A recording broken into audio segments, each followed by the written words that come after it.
as a football program that I bring and a program that I install, and then that program will work itself, and that's the whole, the beginning of the whole trust the process thing.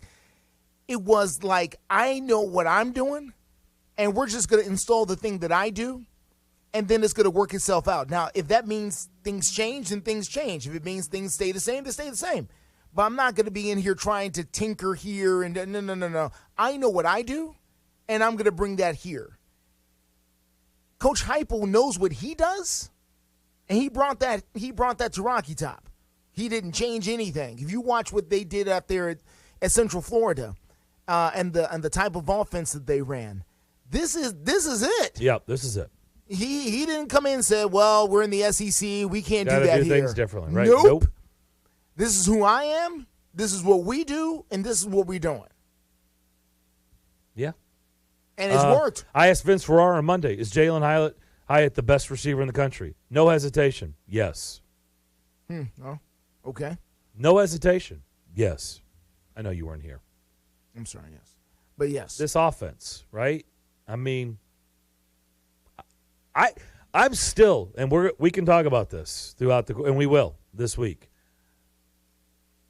I'm still trying to figure out. I'm trying to wrap my head around, why is Tennessee not a monster play on FanDuel? Plus 8.5. Okay. Is there a scenario where you think Tennessee loses by double digits? Because that's essentially how you're losing the bet. Losing by double digits. Does this team, I don't know. I just don't.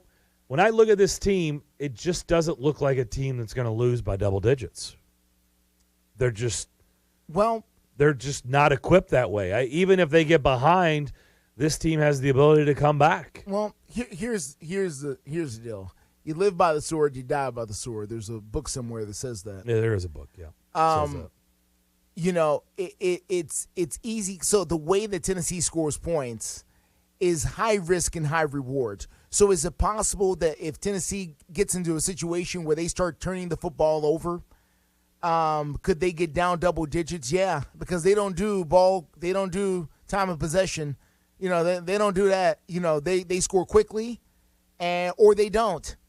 So if you end up with a couple of drives that don't go their way, I mean, this team getting third and long like real fast if they're not careful. And if you don't convert those third and longs, can you end up down a few touchdowns relatively quickly if the other team's got it going? Yeah, you can. Because, it all depends on them executing their offense, which they have done an amazing job of doing. They have looked wonderful. But it doesn't take much when you have a high-powered race car like Tennessee. You blow just one little gasket there, one little part of it, and, that thing starts smoking. It's possible. And I think that's what the line is expressing, is some of those 3rd and 10s don't convert. A safety guesses right and jumps the route. Bad throw, hit by the quarterback is hit while he throws. I mean, it can happen. It can happen. They don't have a safety net with this offense. It flies open, wide, and free. I asked Mike Griffith on the show yesterday, how does this year's Georgia team stack up to last year's Georgia team? Yeah, well. And what was his answer? They're missing 5 first-round draft picks. And he said they would lose by double digits. He did say that. Again, this Georgia team is not the juggernaut. First-round picks on defense, by the way. That it was, yes. But it's not the juggernaut team that was last year's national champion. It would not seem. Okay? I don't believe they are. Mm-hmm. I mean, I agree with that assessment. I do. I don't really, honestly, I'm not sure there is a juggernaut. Heck, Tennessee may be the juggernaut. They may be. I mean, I didn't have a problem. Did you have a problem with the rankings? No, I think the rankings were appropriate. I didn't have a problem with them. No. I don't think Ohio State has not played the level of talent that Tennessee has to this point. Well, no, they haven't. Michigan definitely was penalized for that. Their out-of-conference schedule was a joke. Yeah. An absolute joke. But this is where we're going to have a problem, and this is where my opinion on this is going to is going to rub people the wrong way, and it has for the last couple of decades on this. And it's not my problem with Tennessee or with the SEC.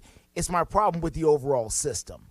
So we've got a situation now where we have an undefeated Big 12 team in TCU who, if they went out, there could be a scenario where the committee is forced to pick between I'm going to say that I would side in that situation with the undefeated Big 12 team. And I can hear while people would say, well, the undefeated Big 12 team can't be as good as the one-loss SEC team. But how's that their fault? What you're essentially saying is TCU or the Big 12 representative is just disqualified from the national championship. Oops, sorry, that was me. It's all good. That thug was me. You're saying that they're disqualified from the national championship if you exclude them and include the one-loss SEC team, because there was literally nothing they could have done. If they won all their football games and they play in the Big 12 and they're still not invited to the playoff, then basically you're saying, the Big 12 is disqualified from the championship because they stink, or we think they stink. I'm going to push back. I'm sure you will. When you say there's nothing they could do, there is something they can do. What, leave the conference? Nope. Nope. When you look at the Big 12 coming into the season, what would you think were some initial thoughts? If we were doing the show at the beginning of the college football season, what do you think if I would have said, Justin, what do you think of the Big 12 going into the season? What would you have said? Top heavy, like every year, with Texas, Oklahoma, and Oklahoma State. But would you put Texas up? I mean, Texas hasn't really been top. They haven't been at the top in a good while. They haven't, but they're the household name that is going to have a fair amount of value. A fair amount of, you would think talent that would be there. Would you say the Big 12 you view as challenging? As challenging. As stacking up to SEC, Big 10, do they ACC, go through the same Pac-12 kind of gauntlet that the other conferences do? No, they don't. Okay. No. Now, were there some surprise stories that we didn't know was coming? Kansas is a lot better than we thought, right? Sure. So there are teams, Kansas State. There are teams that are better than we thought. Oklahoma State is Oklahoma State every year, right? They look literally their resume looks almost the same. Yeah, that's exactly right. And at one point they'll be 9-0, and then they'll start stumbling, right? That's what they do almost every year. The mullet is to his credit though. The mullet man is consistent. Sure, he is consistent. Cowboy up. Oklahoma, they lost Lincoln Riley. Who knew? Yeah. I mean, it's Oklahoma, so you expect them to be good, but who knows? Yeah, Brent, does it look good? But we would have said, but it's still Oklahoma. They're always good. No, they're not. No. Okay, the point being, yeah, I don't think we would have looked at the Big 12 and said, let me just tell you, Big 12 champ is automatic playoff team. Automatic. I don't think you would have said that. So, if you're TCU, and especially if you're TCU, because you're going to be playing from behind to start off, right? Like, nobody's giving TCU love. No. Okay? No one's looking for them. No one's paying attention. Do you even know their not coach? On the radar. No. Exactly. Honestly, I don't. That's my point. I know it's not Gary Payton. Isn't it Sonny Dykes? I think it's Sonny Dykes, right? That sounds right. But to be honest, I don't know. Right. That's exactly. You're making my point. Like most people are like, most people don't even know what TCU even is. To be honest with you. Well, there's that too. Like they couldn't find TCU on a map. So it is Sonny Dykes. Okay, so I was actually right. So if you're TCU and you know this, here's an idea, because you do control your schedule. And if you know it's going to be in a little bit of an uphill climb, don't schedule a school. I'm not making this up. You want them to go out of conference. Well, you have to play out of conference. You want them to do the their out of conference game the second week of the season was some school named Tarleton. Yeah. Now, apparently they have pads and a helmet and a program, I guess. Sure. Yeah. But their name is Tarleton. Yeah. Not Charleston. No. But Tarleton, I believe I'm saying that right. Okay. Right. That's actually a football program. I don't know if they're Division 10, I firmly believe you. Division 20, NCIBY conference. I don't know where they are. I firmly believe. Yes. I don't know what a Tarleton is. Okay. But if you're TCU, don't schedule Tarleton. Don't schedule Tarleton. Whatever a Tarleton is, okay, don't schedule them. Because you know what you get? It's a wasted game. It's waste. Doesn't matter if you win 200-0. You played some school named Tarleton. Okay? Georgia started off their season against whom, Justin? Georgia this year. They was it Miami? waxed them. Oregon. It was Oregon this year. They mopped Oregon.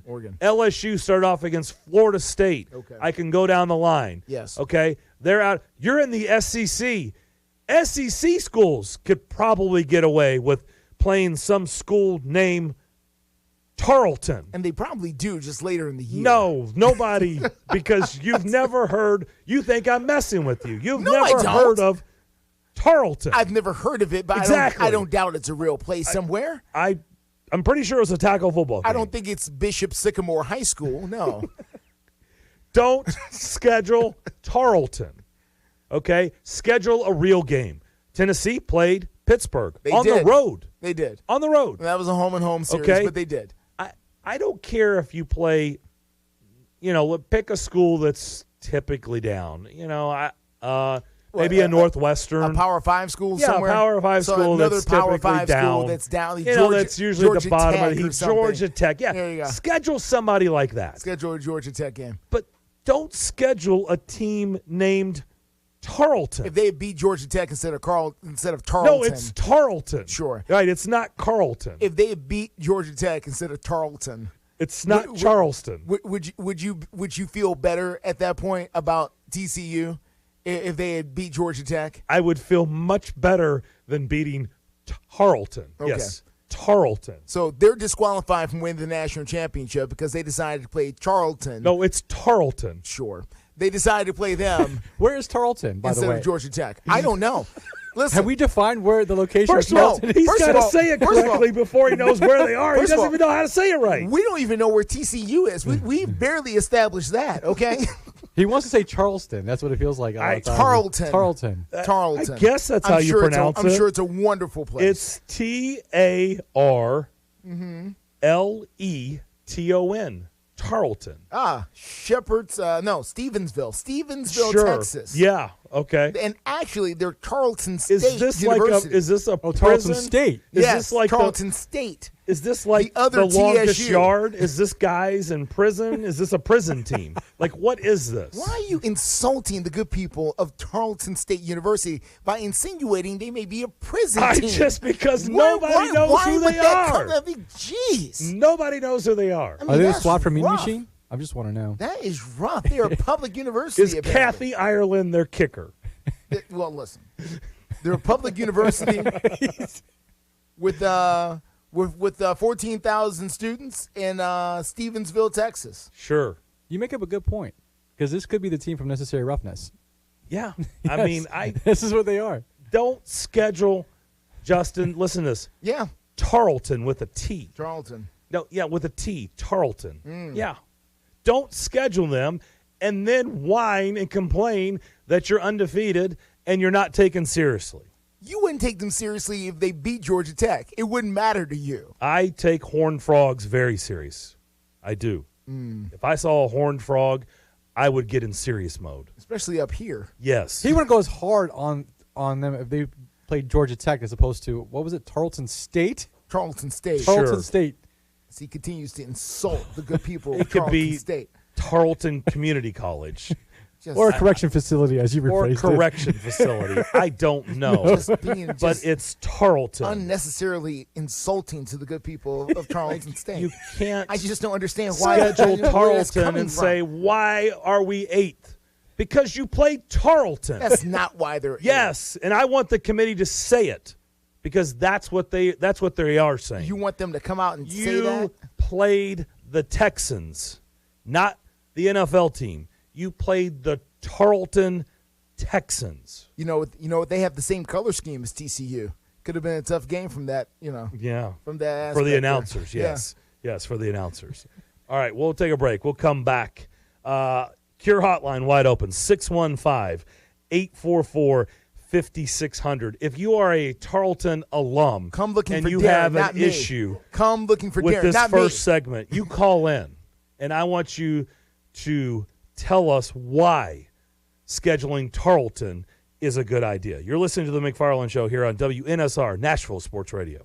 Located at 5410 Murfreesboro Road in the heart of Laverne, City Slickers is one-stop shopping for all your liquor, beer, and wine needs and has been a multiple winner annually in the Best of Rutherford County voting for Best Liquor Store and Top Wine Shop. Featuring the lowest prices, the best customer service with unsurpassed knowledge, City Slickers offers the largest craft beer selection in Rutherford and southeastern Davidson counties and has beer on tap at its Growler filling station.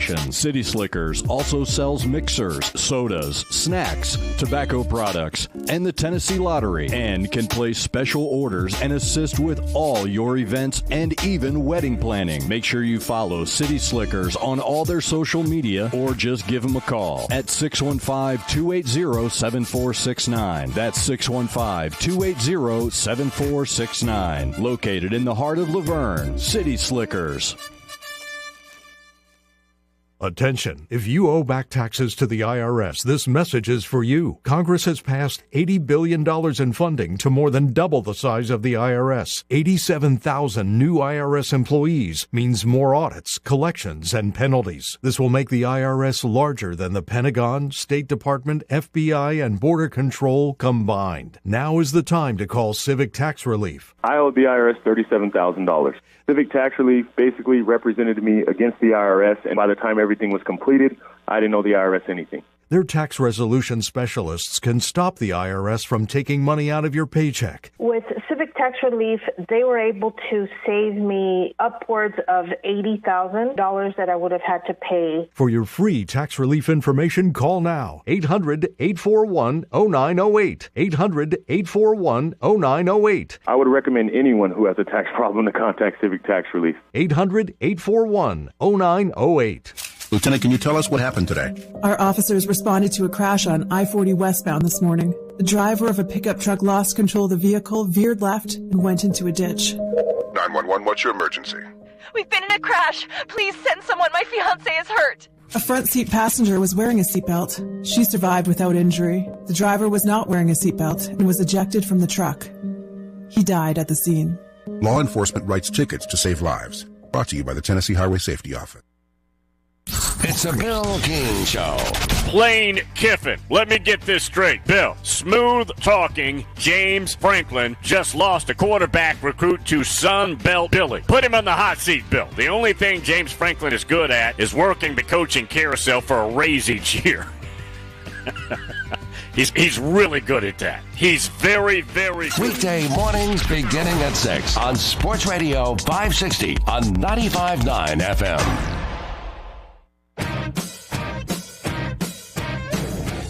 Now's the perfect time to download FanDuel, America's number one sportsbook. Because right now, new customers get a no-sweat first bet up to $1,000. That's free bets back if your first bet doesn't win. Just sign up, use the promo code WNSR. FanDuel is all your favorite bets. From the money line to the point spreads to player props, you can combine your bets for a chance at a bigger payout with the same game parlay. Also, they have live betting. You get updated odds on games that have already started. Get your winnings paid fast, all on the app that's safe, secure, and super easy to use. Again, sign up, use that promo code WNSR for your no-sweat first bet. That promo code again, WNSR. Make every moment more this season with FanDuel, the official sportsbook partner of the NFL. Keep in mind, you must be 21 years of age or older and present here in Tennessee. First online real money wager only. Refund issued as a non-withdrawable free bets that expires in 14 days. Restrictions do apply. See terms at sportsbook.fanduel.com. Gambling problem, call Tennessee Redline, 1-800-889-9789. Go to FanDuel and look up the Tarleton line for this week's game. You know who went to Tarleton State? According to my texts that I've been getting during the break, George Kennedy, actor George Kennedy. That is correct. Tarleton State's nickname is the Texans. Yes. But they're known as the Plowboys. I'm reading my text, and that is from Greg Pogue. So, Greg, congratulations.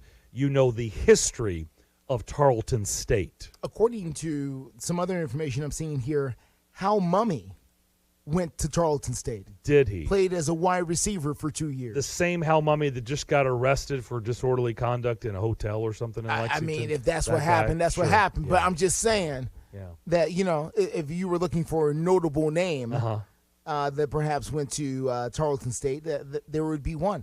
Okay. E.J. Speed, the NFL linebacker, went to Tarleton State. Proud alum. I don't know if he's proud or not. I'm just saying that, apparently he spent some time there.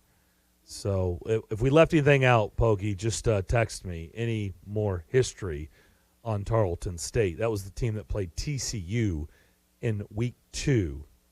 Apparently, it's also the team that has disqualified TCU from becoming the national champion, according to Darren, because since TCU took the time to play Tarleton State instead of North Texas or UAB or MTSU. Therefore, they are disqualified from being the national champion. What happened?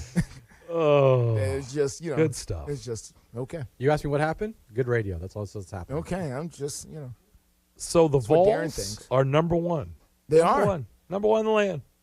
It's going to set up a beauty on Saturday afternoon. Oh, boy. I mean, a beauty. You know who else is a beauty? #sarcasm. No, I don't know where you're going now. I know. Okay. This is a big hanging curveball. Daniel Snyder, who's apparently exploring. Yes. I don't know what that means. Well, I do know what that means. Mm-hmm. He's exploring selling the Commanders. Yes, either by force or. So, right. So does that mean he has gone outside and used his sniffer and smelt that he was going to get pushed out? I think he's been talking to an attorney or five who has given him some advice. A room full of attorneys. Yes, who have all sat and nodded in agreement. Sell! Sorry, I got a bad cough. Sell! Yeah, that's probably what they were doing in that meeting. They're kind of like, you may want to. Now, what's interesting about this is there is a rule in the National Football League about owners who are going to sell, and the first right of refusal goes to the minority ownership of the teams. That's how David Tepper, for instance, got a hold of the Carolina Panthers. He was already a minority owner at the time when Mr. Richardson, I forget, former owner, Jerry Richardson, right? I believe you're right. Jerry Richardson sold the team, and who was forced, by the way, to sell the Carolina Panthers as well because of some other shenanigans that was going on there. Mm-hmm. Be that as it may. Tepper was already a minority owner with the team and decided to just buy, the remaining part of the team so he could take it over. By the way. Okay, so one of the minority owners of the Washington football team, Commanders, is no stranger to the state of Tennessee and just happens to be related to an NFL head coach already. Are you familiar with who I'm talking about? Is that Fred Smith? That would be Mr. Fred Smith. Who there's a reason why it's FedEx Field, by the way, in Washington, or Landover, I guess is where it is because of Fred Smith's association with the team. He is a minority owner, and I would wonder if Mr. Smith would take the opportunity to buy the rest of the franchise since he is already there in the room and in prime position to do so. That would be interesting.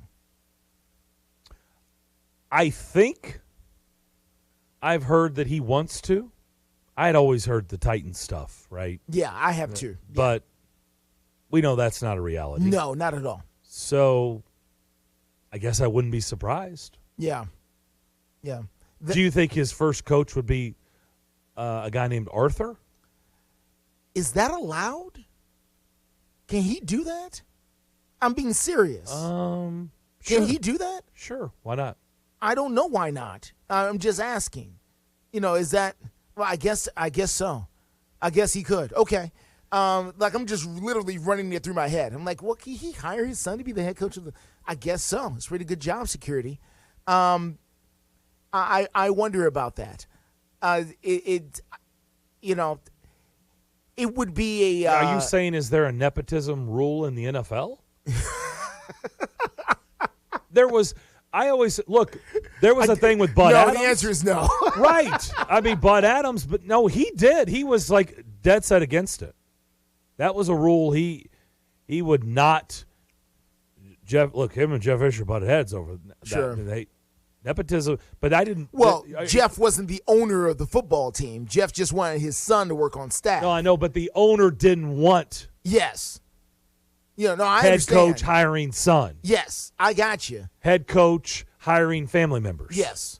Yes, which happens all over the league. Sure, absolutely. But it normally varies from franchise to franchise. Yeah, it's normally not an owner hiring their son to be the head football coach. Well, we know Washington doesn't have a nepotism rule because Mike Shanahan was the head coach when Kyle Shanahan was on his staff. Yeah, that would be interesting. Okay.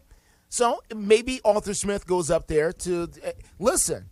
For all we know, and let's just be real about it, Arthur Smith may not be coaching the team. He may be running the team. He may be becoming, the president of football operations, not the head coach. Forget head coach. If you're Arthur Smith, Arthur Smith is the son of a billionaire. You don't have to be down there coaching the Falcons. He could have been sitting in a boardroom somewhere for a long time. I think that's what makes his story cool, though. It is what makes his story cool because he does not carry himself as a person. He did not have to start off as a lackey. Not at all. Basically gathering coffee. Not at all. And pizza for lunch. He could have been Stephen Jones. Yeah, that's down there in Dallas. That's right. But he chose to do it roll up his sleeves and do it like everybody else. Sure. When he didn't have to take that path. No, not at all. And by the way, he paid his dues. Was a successful OC and is now down there. I think he's 4-4 with the Falcons in his second year, and trying to build that program. But there's no question at this particular moment that he would have all of the experience necessary to go run a football team, especially if his father was the owner of said football team and decided to bring his son on and team president / co-owner, whatever he wants to be. So that is going to be, if Fred Smith decides to go that way, that would be interesting. We'll see what happens, but the story is out that Daniel Snyder is hired. What was it, Bank of America? Bank to explore. Of America. As a resident Washington fan, I am very closely to this story. Yeah. And there's a lot of reports, mixed messages, if you will, because yes, they did hire the Bank of America Securities to help the Snyders sell the team, but it said it can either be exploring a transaction that could be for the entire team or a minority stake, which is a big difference. And the Snyders came out and they made a statement outside of making the announcement. They said the Snyders remain committed to the team and all of its employees and its countless fans to putting the best product on the field. Well, of course. And continue the work to set the gold standard for workplace in the NFL. Oh, boy. Yeah. Jeez. Did they really have to include that last point? I don't know. No. They don't. That was so unnecessary. Like, given what's happened, you don't have to say that. No. Oh, gosh. But they're thinking That's rough. They're thinking that they're trying to get another minority stake investor into this so they could possibly get this new stadium that's been rumored for Washington for I don't know how long. They've been trying to take it back to D.C., but the reason why they can't go back before that it was because of the name. They couldn't go back to D.C., but now they changed the name. Who knows if them going back to the nation's capital is a possibility for a new stadium. Well, I hope if they do it right. Yeah. They would be smart to enclose it. Mm-hmm. Either retractable roof or just dome it like everybody else, because that market would get big events. Sure. Absolutely. They'll go to DC. Absolutely. They'll have a Super Bowl, they'll have Final Four, so they'll do everything we've been talking about here, they'll do in DC. They could. They could and would. Right, they could and would. It's an so if they're attractive market. smart, which they haven't been, they'll spend the extra dough to do it right, if that's the path they end up going down. Ray, do you know if it's a public partnership or all private money for the stadium up there for them? Not that I know of as of right now. There's been a lot of leaks. I don't even know why they still play in Landover. I don't know why they're in Maryland. It's just ridiculous. But now there's been talks of either going into D.C. or possibly close to their training facility, which is in Ashburn, Virginia. Now, what's interesting about Virginia is the politics in Virginia have changed recently since the last time they've talked about this. Yes, they have gone and excuse me, not to go into news mode here, but they have gone from a Democrat in the office there for governor to a Republican in the office there, and that does change quite a bit about how they feel about public money and investment. And they have very different, the two parties typically have very different philosophies when it comes to that. And, that could change the deal and the way the deal is put together, very, very much so. So that could be interesting. Along those lines, we will come back and we will do our weekly top 10 rankings. Okay. Ray has put together the graphics. By the way, you could watch the show on Twitter and Facebook and YouTube. Hi. Hello. You got the trifecta. Darren got the trifecta today. Nailed I did it. it. There I it did is. it. Also, Cure Hotline, 615-844-5600. More of the McFarland Show here on WNSR, Nashville Sports Radio.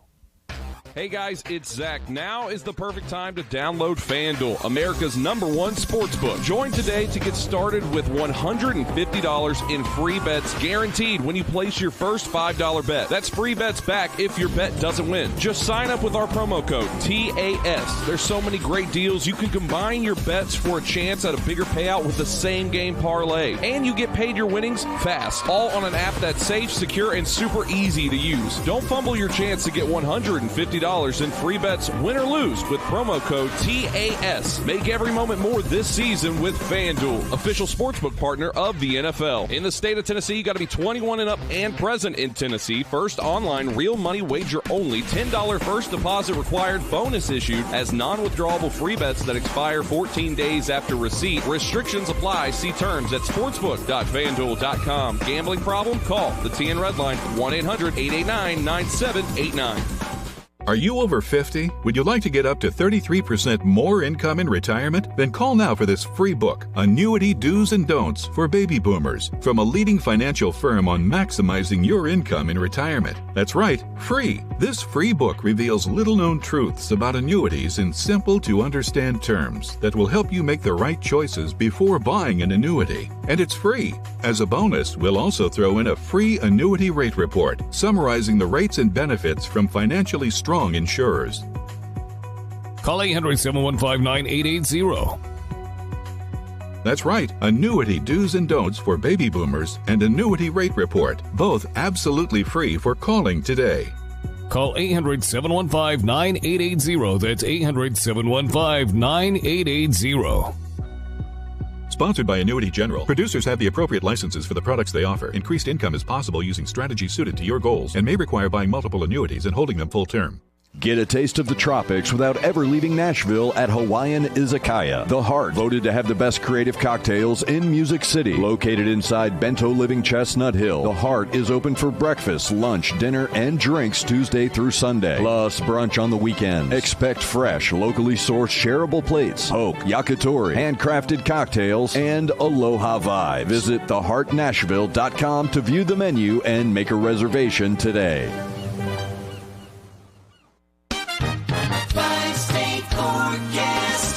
Your exclusive National Sports Radio, WNSR Sky Scan forecast. Today's going to be mostly sunny with a high of 74. Mainly clear and cooler tonight, low 48. Sunny Thursday, high 76. Friday, sunny skies with a high of 78. Utilizing the resources of the WeatherBug Network on National Sports Radio, I'm WNSR's meteorologist, Jim Rinaldi. Sports Radio, WNSR.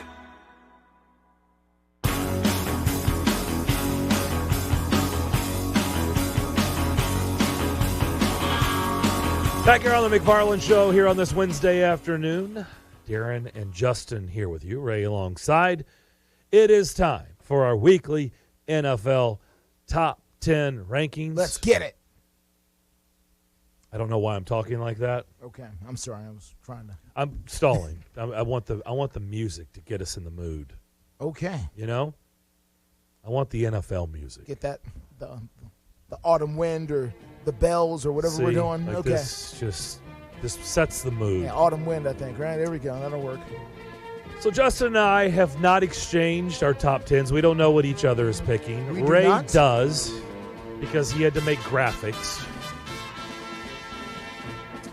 You know, in week 5 when we started this, I had Buffalo number 1.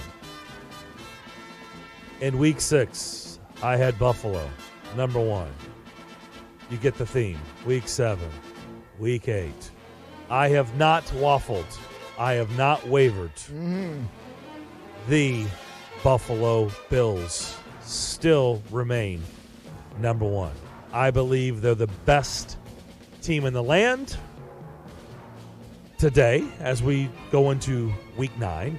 They acquired Nyheim Hines. We'll see how he fares in that offense. They sent Zach Moss to Indianapolis. Bills, number 1 on my list. Number 2, it took me a while to come around. Week 5, I had Philadelphia 3. And I eventually came around to, well, heck, if they're just going to keep winning games, I've got to move them up. Well, the Eagles have been 2 now for a while. Nothing has changed. They beat up on the Steelers, who I told you back weeks ago, as much as I like Mike Tomlin, Justin, the streak was over of 500 or better. They were going to be a below 500 team. They're just not good enough. No matter, even if they have a great coach in Mike Tomlin, the Steelers are stinky poo. Yeah. And they beat up on the Steelers this past week, badly. So the Eagles, fly, who did make a big transaction. They got, who they get from the Bears? Robert Quinn. Robert Quinn, thank you, at 18.5 sacks last year. So they bolster their defense up a little bit. The Eagles look like the real deal. Definitely look like the team to beat in the NFC. So Philadelphia, number 2.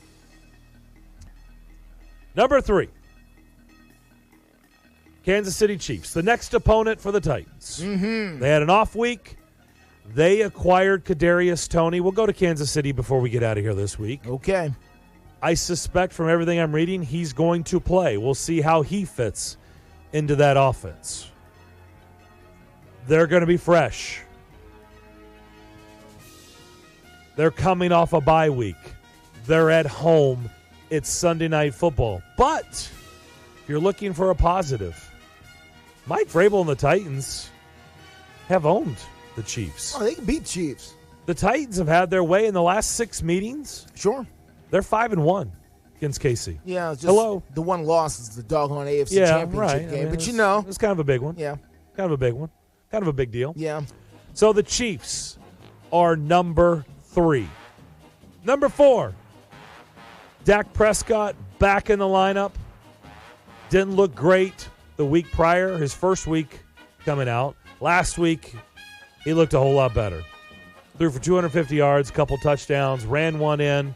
No Ezekiel Elliott. Tony Pollard ran wild. Let me ask you something. Ezekiel who? Exactly. Is Tony Pollard a better option than Ezekiel Elliott? It would certainly seem now. Yeah. I mean, I know it's a week, but Tony Pollard went for 131 yards and 3 touchdowns on 14 carries. I mean, the Ezekiel Elliott that they're paying, we haven't seen him in a few years. Yeah. But nonetheless, the defense is spectacular. Dallas is number 4. Number 5. It is well documented on this show. I have been a doubter. I don't think when the lights are bright and the stage is big that Kirk Cousins is big. I think he shrinks. But they keep winning games. They do. The Vikings keep winning games. So I've got to keep them up there. Who'd they play this past week? They beat the Cardinals. It's a good win. The Cardinals. Okay. They scored 34 points and beat the Cardinals. Yeah, they almost came back in the second half. You got to beat the teams on the schedule now. I mean, whether it's the Cardinals or Charleston State, either way. If you noticed, I did not have a Arizona Cardinals play. You did not for last week. Well, you looked at it and was sensed like, that. I'm good. You're right. I checked. Yeah. And that was the right move. No. It's the right move. So I stayed away from the Arizona Cardinals, and the Vikings covered. They won and they covered. So Minnesota, number 5. Number 6, they made a big splash at the trading deadline. Roquan Smith to their defense. The Ravens, at times, it's not pretty. No. But they played last Thursday, and they went down to Tampa, and they beat the Bucs. They did. Who were desperate for a win. They were desperate. And they beat them anyway. The Ravens keep getting injuries at running back, but they just keep finding ways to win. The Ravens are at number 6. Last week I had them at 8, so they're up 2 spots. I had Minnesota at 6. They're up a spot at 5. I had Dallas at 4. So no real changes 1 through 4, but Minnesota went up a spot. Baltimore went up a couple spots. The Giants, they were off. No, they weren't off. No, they lost. They lost to Seattle. They lost to Seattle. So I had to punish the New York Football Giants. I had to punish them. How far did they fall? They went from 5 to 7. So the Giants at 7. I had the Titans 9. First time cracking my top 10 last week with that impressive win in Houston in front of hundreds. I moved the Titans up to 8. Okay. Titans up to 8 with that impressive win over the Texans in front of hundreds of people. It was impressive. They At threw 10 NRG. passes and won. That's impressive. You're right. That actually is impressive. When you put it that way, that is impressive. Number 9, Jets. Jets. They were 7 last week. They lost to the Patty Melts this past week at home. They could have beat New England, but Zach Wilson just kept throwing picks. Yeah. So not looking good. The Jets lose. They slide to 9. Last week I had the Bungles. They were the Bengals, but this week they're the Bungles. They are. At 10, bye-bye. They're not in my top 10. They gone. They went to Cleveland and got waxed. Back in my top 10, the Fish from South Florida. They made also a big splash. Bradley Chubb. They did. The Dolphins cracked my top 10. I almost put them past the Jets. I almost put them past the Titans. But I got a little I was like, maybe I'm getting a little too excited. Get a little too excited here. I'm getting a little too excited. Hold on. I think the Dolphins, as long as Tua can stay healthy, they're legit in this top 10. And my guess is they'll go up even higher than 10. All right, we'll step away. We'll come back more on the other side and wrap up the first hour next. Are you tired of your current vehicle? Maybe looking for a new or pre-owned vehicle? Hey guys, it's Zach. Hayes Nissan of Rivergate is the best choice for your vehicle needs. Located at 1550 Gallatin Pike North in Madison, Hayes Nissan of Rivergate has been serving the Middle Tennessee community for over 3 decades. That gives you confidence that Hayes Nissan of Rivergate can find the perfect vehicle for your lifestyle and your budget. Their friendly and knowledgeable staff will make sure you are taken care of. I should know because I've seen it firsthand. Every vehicle I've purchased has been from Hayes Nissan of Rivergate, and I love the entire process. Now, I don't want you to forget about their award-winning parts and service department. It has everything you need to get you back on the road. Go visit them on the web at NissanofRivergate.com. They're open there 24/7, 365 days a year. Or give them a call at 615-865-7220. Again, that number is 615-865-7220. That's Hayes Nissan of Rivergate, where your dollar always goes farther. You know, now's the perfect time to download FanDuel, America's #1 sportsbook. Join today to get started with $150 free bets guaranteed when you place your first $5 bet. That's free bets back if your first bet doesn't win. Sign up with the promo code GregP. FanDuel has all your favorite bets, from the money line to point spreads to player props. You can combine all of those across a variety of platforms with same-game parlays for a bigger payout. Live betting, you see a trend, something that's going on in a game, you can get updated odds on games that have already started and get you paid your winnings things fast. All that on the app that's safe by using the promo code Greg P. All that on the app. Don't fumble your chance to get $150 in free bets, win or lose. Promo code Greg P. Make every moment more this season with FanDuel, the official sportsbook partner of the NFL. You got to be 21 and older and present in Tennessee. First online real money wager. Only $10 first deposit required. Bonus issued non-withdrawable. Free bets that expires 14 days after receipt. Restrictions apply. See terms at sportsbook.fanduel.com. Gambling problem? Call the Tennessee Red Line 1-800-889-9789.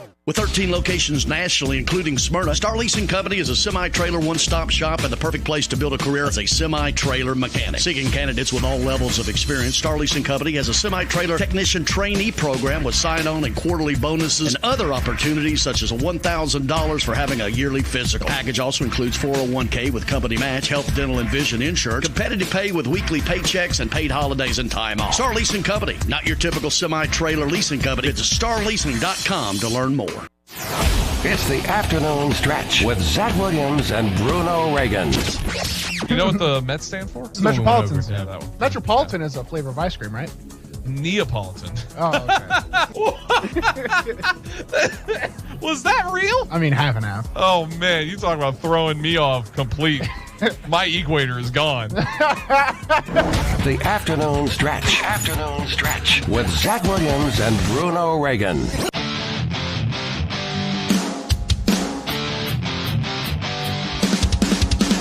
All right, in review, my top 10 as Ray puts up the graphics on Facebook, Twitter, and YouTube.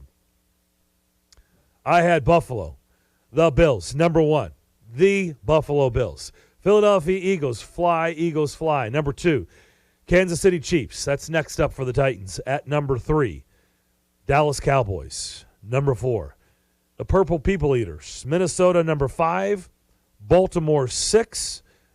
The G-Men, Giants, 7. The Titans, 8. Jets, Jets, 9. And the Fish, the Dolphins, at number 10. So here's my thing. Real quick. Sure. Seattle and the L.A. Chargers were my 2 bubble teams, outside looking in. Just thought I'd throw that in there. That's fair. So if the Eagles go undefeated, the Eagles go 17-0 in the regular season, is there a scenario at any point that you would put the Eagles number 1 over the Buffalo Bills if the Buffalo Bills end up, 16-1, the Eagles end up 17-0? Would you move the Eagles at any point? No. There is nothing the Eagles can do to impress you. No. Wow. Not if the Bills go 16-1. Now if the Bills go 16-1, there's nothing the Eagles can do to impress you. Not if they run the table, no. Wow. Nothing. That surprises me a little bit. Nothing. Jeez. I've told that's harsh. If I'm all in from jump, why would I jump if they go 16-1? Because first of all, no team has ever gone 17-0 in the regular season because we've only been doing the 17-game regular season for a little while. The Dolphins were 14-0, right? The Dolphins, because they finished 17. Yeah, the 72 Dolphins finished 17-0. Yeah.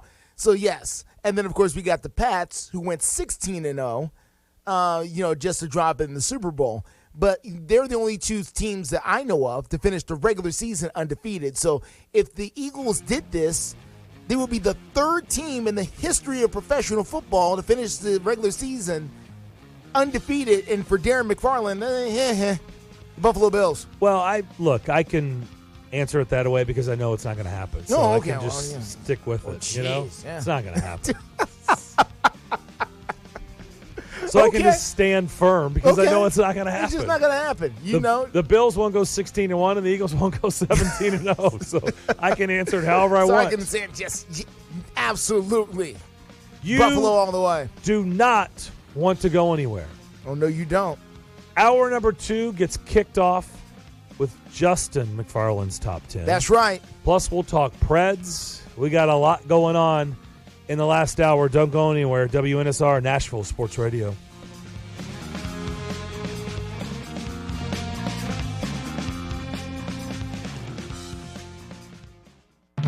On air and online, Sports Radio, WNSR, Brentwood, Nashville. ABC News, I'm Alexis Christoforous. The Federal Reserve raised interest rates another 0.75 of a point as a way to try and tamp down inflation. That also means it will cost Americans more to borrow. Chair Jerome Powell says the board isn't ruling out more increases. Price pressures remain evident across a broad range of goods and services. Russia's war against Ukraine has boosted prices for energy and food and has created additional upward pressure on inflation. This is the Federal Reserve's 6th rate hike this year. The economy remains at the top of the list for voters this midterm election, along with abortion access and threats to democracy. Recent polls show key Senate races are tightening, and that will determine the balance of Congress. Ethiopia and the breakaway region of Tigray have agreed to a ceasefire. The decades-long conflict heated up again 2 years ago when Tigray sought independence from the rest of the Ethiopian Federation. As many as 600,000 have died due to the war. This is ABC News. I'm getting vaccinated with Prevnar 20. So am I, because I'm at risk for pneumococcal pneumonia. I'm asking about Prevnar 20 because there's a chance pneumococcal pneumonia could put me in the hospital. Age 65 or older, you may be at increased risk for pneumococcal pneumonia. Ask your doctor or pharmacist about getting vaccinated with Prevnar 20, pneumococcal 20-valent conjugate vaccine, a Pfizer vaccine that can help protect against pneumococcal pneumonia in just one dose. Prevnar 20 is approved for adults to help prevent infections from 20 strains of the bacteria that cause pneumococcal pneumonia. Continued approval may depend on a supportive study. Don't get Prevnar 20 if you've had a severe allergic reaction to the vaccine or its ingredients. Adults with weakened immune systems may have a lower response to the vaccine. The most commonly reported side effect was pain at the injection site. For additional common side effects and full prescribing information, please call 1-855-213-2138 or visit Prevnar20.com. I want to be able to keep my plans. So I'm asking my doctor about getting vaccinated with Prevnar 20. Prescription products require an online consultation with a healthcare provider who will determine if a prescription is appropriate. Restrictions apply. See website for full details and important safety information. Subscription required. Refund available for 60 days after purchase. Hey guys, did you know there's a generic form of Viagra that works just the same but is 90% cheaper? And you can get it online? Just go to 4hims.com/joy. At Hims, you'll get a free medical consultation, discreet shipping if prescribed, a 100% online process, and trusted generic alternatives to the biggest brands at 90% off. That's right, get generic for Viagra, the same active ingredient as brand name Viagra, but 90% cheaper. It's the same medication you get from your doctor, but with zero copay, no expensive appointments, and no awkward face-to-face conversations. Results are guaranteed or your money back. To start your free online visit, you need to go to this exclusive address, 4hims.com/joy. That's 4hims.com/joy for your free online visit. FORHIMS.com/JOY. Listen, you can't handle the truth. It's about to go off.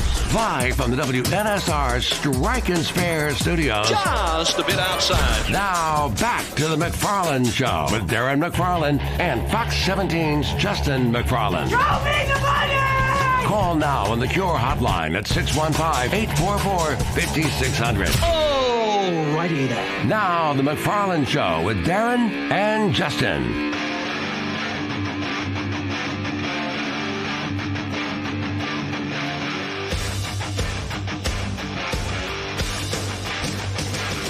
Second hour on this Wednesday afternoon. Darren and Justin McFarland with you. The show, appropriately, is called The McFarland Show. Makes sense. Yep. We had a team in a room, and we closed the doors, and we thought about it long and hard, and that's the name we came out with, The McFarland Show. Mm-hmm. And we paid them a lot of money. Careful consideration. To help us with that. Careful consideration. Actually, it was just lunch. It was pizza, to be exact. Ray is alongside for the ride as well. We keep him laughing from time to time. Sometimes it's laughing with us. Sometimes it's laughing at us. Mostly at, and yeah, that's okay. You didn't have to say that, but it's true. We're going to talk Preds with Alex Doherty here coming up in about 15 minutes or so. But it is time for the much-anticipated Justin McFarland Top 10. Okay, everybody, let's get it going. Top 10 in the National Football League for me on this November the 2nd. You know, we start to get into November. It starts getting serious. You know, September's cool. November's serious. You know, September's cool because, you know, you're getting started. October, trying to find yourself. November in the NFL season, that's when it starts getting real. And that's when teams start standing up and finding out exactly who they really are. The Philadelphia Eagles, I respect it. Darren does not, and that's fine. But Philadelphia, don't you worry. I got all the brotherly love you want. He's all in. Philadelphia Eagles, I'm having fun, Darren. Unlike you over there, I'm having fun. Me and He's A.J. all in. Brown. He's all Number one, the Philadelphia Eagles on top of my list as they continue to be undefeated in this National Football League. We'll see if they can continue to carry it on. Number two, the Buffalo Bills. Hater. Not a hater. Hater. You know, the team you should be hating is the Miami Dolphins. They're the ones who beat the Buffalo Bills and landed them in this position. So, you know. It didn't affect my rankings. Yeah, hey, that's on you. If you want to think that the undefeated team is better than the whatever, that's on you. Buffalo Bills, you guys are number two this week for me. Look good, but you know, November will tell. And by the way, they haven't played the Patriots yet. Still 2 games against Bill Belichick.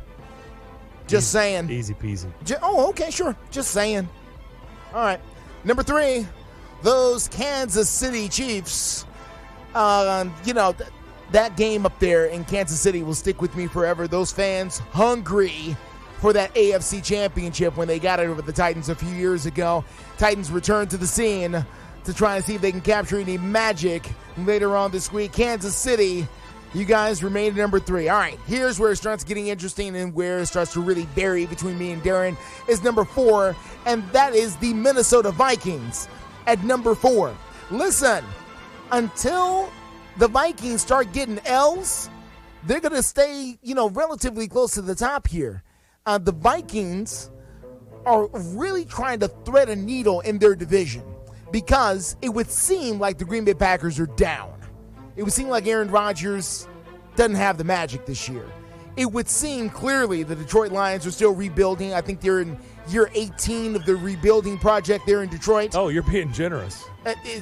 Year 18. Year 18. How about is year it 28? 50? It's 28? year 50. Wayne Fonts is still trying to get it done. No, that's right. It's not Wayne Fonts. I'm sorry. At least that team went to the playoffs. Detroit is down. The Bears are clearly young and rebuilding. They've given up at this point, shipping off their 2 best defensive players. The Vikings standing tall at number 4, and at this point, they're the runaway winners in the NFC North. All right. These standings brought to you by ESPN.com. Number 5, the Dallas Cowboys. Dallas Cowboys coming in at number 5 on the list here, and they have looked impressive. Anytime you put up 49 points in an NFL game, I don't care who you're playing. That's impressive. And the Dallas Cowboys did just that in their last win over the Chicago Bears. So they are coming in at number 5. Number 6, their division foes, the New York Football Giants. For those of you who are young and you wonder, why do I say the New York Football Giants? Because there was a baseball team at one point named the Giants who also played in New York. So that's why that joke is made, if you didn't want to look that up. I'm here to provide it for you.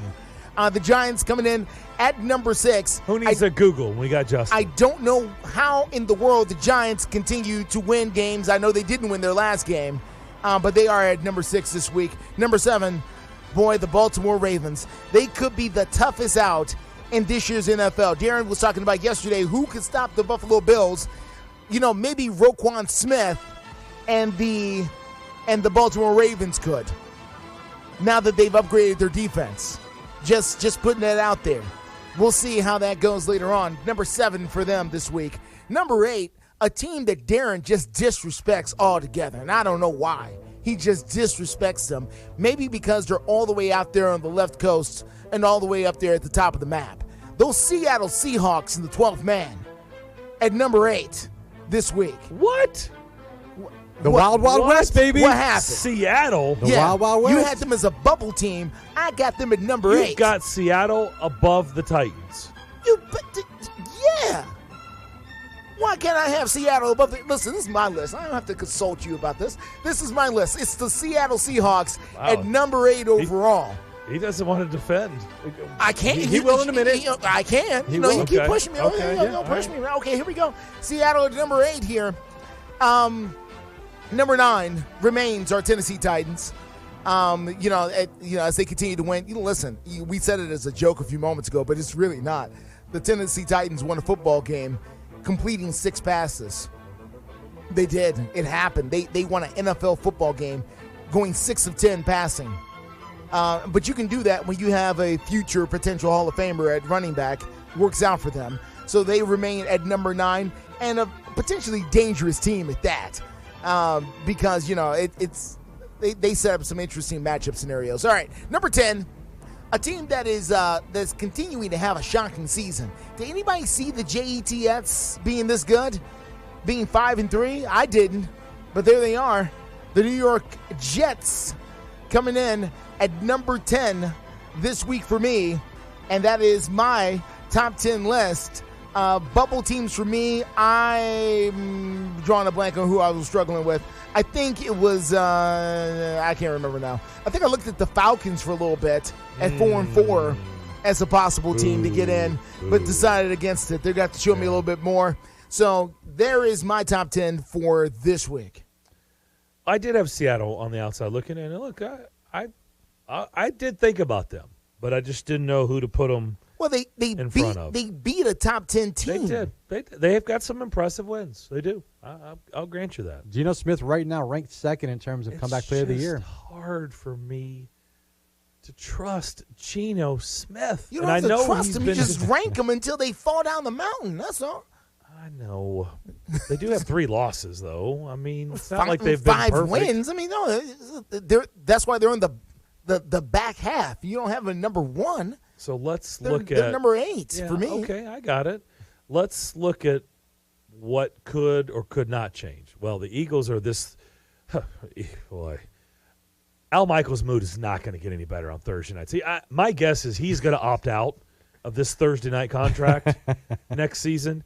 Eagles, Texans. Yikes. Oh, that is our prime game. How did you pick our that Amazon Prime game where people have to go find Eagles, Texans. I'm curious about the conversation around that game. I guess every team is guaranteed a primetime game, so you got to put the Texans in somewhere because they installed that rule a couple years ago. Yeah. So every team gets a primetime game, so you can't freeze the Texans out entirely. You got to put them somewhere. Well, just concede a week and make it like Texans Lions, Texans Jags. Just concede a week. Just put them up. Why don't you put them up early? Like put it week 2. Yeah, there you go. Just to get it right, because everybody's still excited. You can't do opening right? weekend. Right. Well, so with that. So you do it week 2, week 3. You can't because you always usually have like a big Thursday night matchup to kick off the season, right? Yeah, you can't do it. And then like week 2, everybody's like in a fever pitch. They're excited. The season started, man. Week 1. By then, your team has only lost 1 game. It's not the end of the world. You still got the whole season ahead of you. And you just slip in like Texans Lions. Yeah. Well, and people are like, "Oh, that's all right. I'm still in a good mood. I'm in a good mood. That's fine." Well, see, you do that early on. The Lions get the Thanksgiving game every year, so they don't have to do the Sunday night, Monday night game. Is that true though? Yeah, I guess so. Yeah. Okay, so I mean, when's the last time you've seen the Lions under the lights? Texans Jags, just make it a division game right out of the gates. Yeah. Week 2. Yeah. Texans Jags. They've been sending the Jags over to London lately. Yeah. By the way, they sell out for some reason. They love their Jags over there. Well, I think they just love the NFL. They do. So let's look at Chargers at Falcons. That's an intriguing game. That is intriguing. That is. Dolphins at Bears. So we'll see if you don't have Miami in. I do have them at 10. So let's see. Miami was the other bubble team. Thank you. Yes, Miami was the bubble team. Okay. And I don't know. It's one of those things where I need to see more. I'm nervous about Tua. I continue to be nervous about Tua. But they got 2 legit receivers. They do. Tyreek Hill, Jalen Waddle. Oh, yeah. Legit. Gesicki is a good enough tight end. No argument. Right? Mostert, okay, running back. Right? They already shipped out Chase Edmonds. Their defense is pretty good. Yeah. So no, Justin, let me ask you this. Yeah. What is your concerns about Tua? The guy's, 10, 11, and 2 in his last 13 games? I think it's probably just his health. I'm not going to speak for you. It's the health issue. Okay, it's not the talent. His play. Okay. No. Okay. Not his play. His play is fine. But clearly we've seen some disturbing things from Tua. And by the way, it wasn't like he had the cleanest bill of health when he came in to the National Football League to begin with. So, it's hard for me, like Darren says, to put his trust in Geno Smith and Seattle, and I understand why he says that.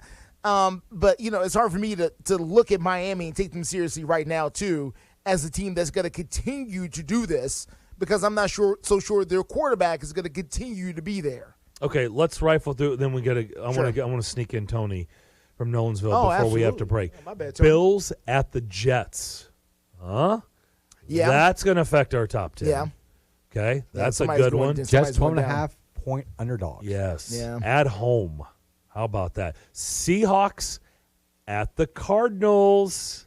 Seahawks. Well, what do you think the line is? The line. Tell for me Seahawks the line. and Cardinals. Seahawks. I would say Seattle by 3.5. Okay. Ray, have you seen it? I have not, no. Okay, what's your guess? Seattle at Arizona. Remember, this is Justin's eighth at Arizona. Team. At Arizona. This is Justin, number 8 in his power rankings. Seattle at Arizona. Seattle by 2. Give me Seattle by 5.5. Okay, Seattle by 5.5. You said 3.5? Are you trimmed it down? I'm saying the 2 because it's in Arizona. I thought it was in Seattle. Okay.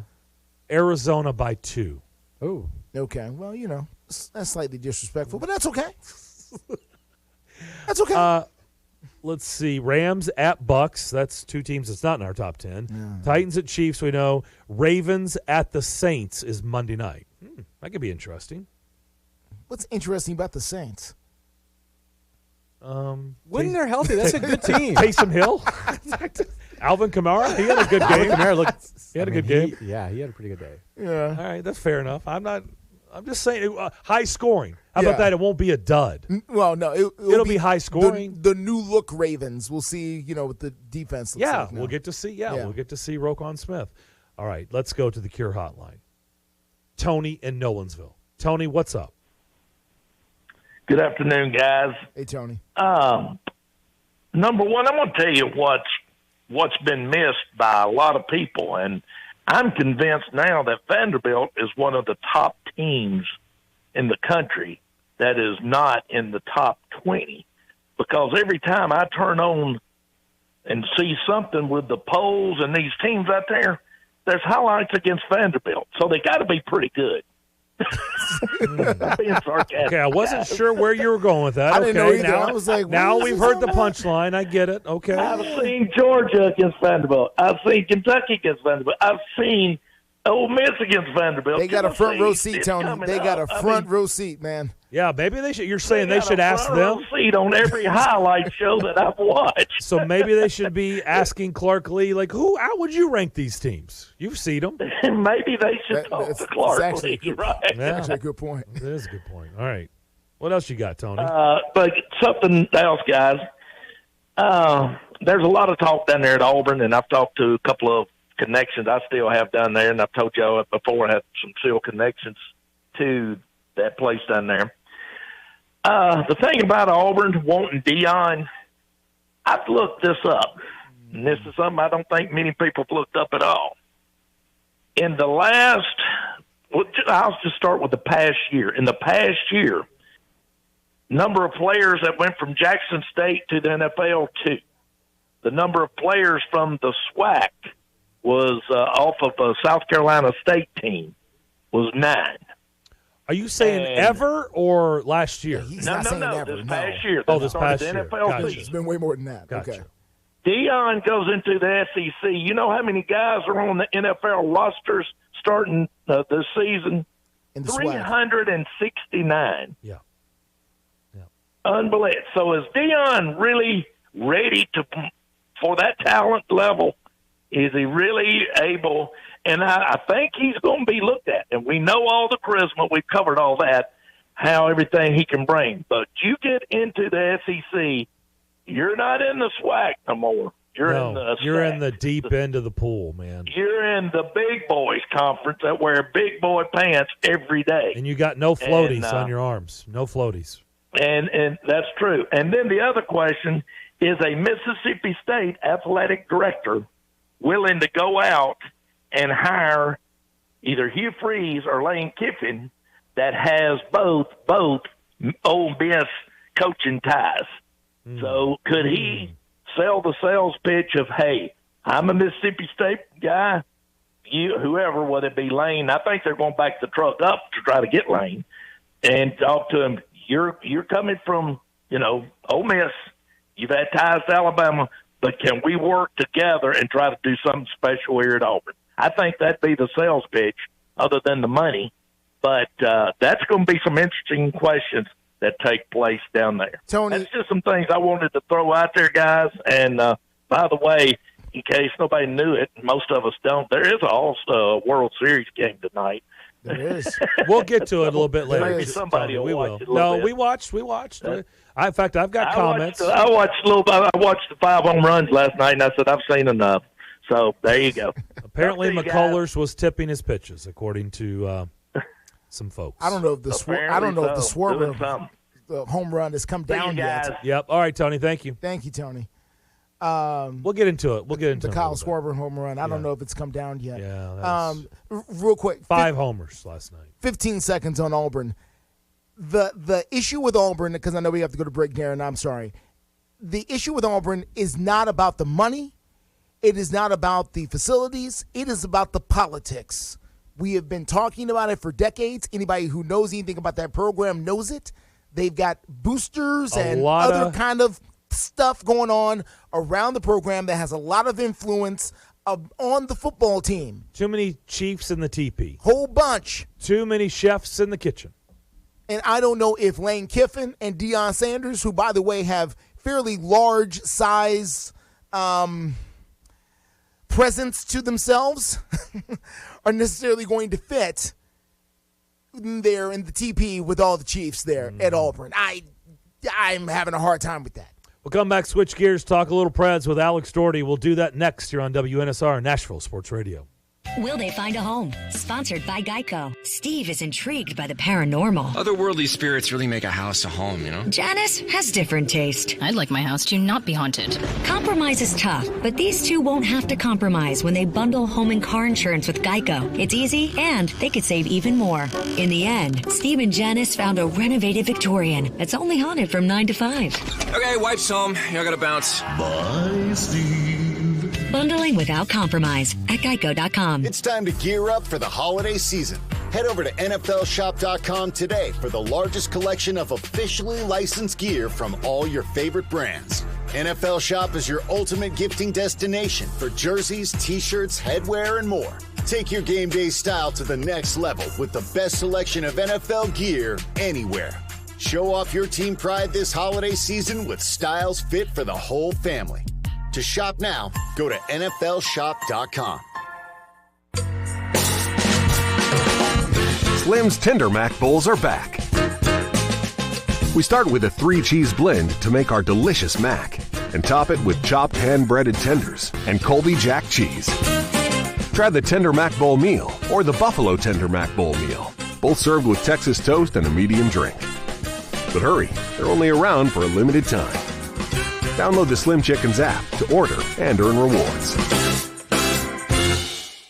Greg Pogue back once again to tell you about Bongo Java, Nashville's oldest and most celebrated coffee company, now also located in the Omni Nashville Hotel. Reward yourself for surviving Nashville traffic with fresh, locally roasted coffee, classic handcrafted espresso drinks, and fresh baked goods all day long. And free Wi-Fi, so you don't have to work from home. Number 1 in customer service. You made it through the traffic. Reward yourself with a perfect pick-me-up at Bongo Java. Fresh coffee, delicious treats, great atmosphere. Open 6 a.m. until 2 p.m. daily. Bongo Java at the Omni Nashville Hotel.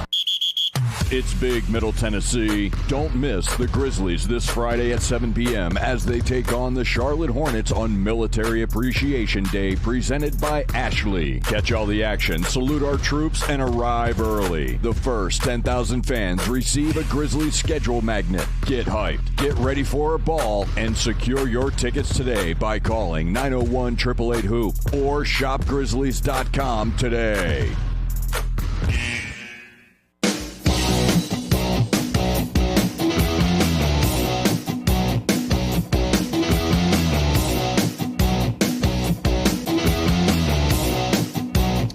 Back here on the McFarland Show on this Wednesday afternoon. Darren McFarland, Justin McFarland here with you. We're here every day from 2 to 4 in the afternoon. Afternoon stretch coming up following us.